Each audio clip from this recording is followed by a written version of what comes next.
বিজ্ঞ chief prosecutor মহোদয় এর আগেও বলেছেন, আমরা বলছি যে আমরা প্রসিকিউশন টিম এবং তদন্ত সংস্থা আমরা দিন রাত কাজ করছি জুলাই গণঅভ্যুত্থানে সংগঠিত অপরাধের বিচার করার জন্য, এবং আমরা আশা করছি যে এই মাসের ভেতরে আমরা কয়েকটি তদন্ত প্রতিবেদন সমাপ্ত করে চিফ প্রসিকিউটর মহোদয়ের দপ্তরে তদন্ত সংস্থা জমা দিতে পারবেন বলে আমরা আশা করছি।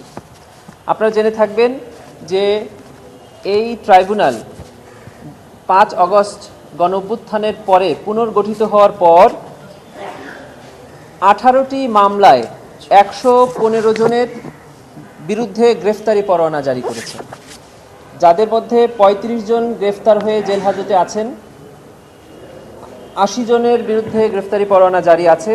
তাদের মধ্যে 52 জন সিভিলিয়ান, 45 জন ল এনফোর্সিং এজেন্সির সদস্য এবং 9 জন সাবেক অবসরপ্রাপ্ত সেনা কর্মকর্তা।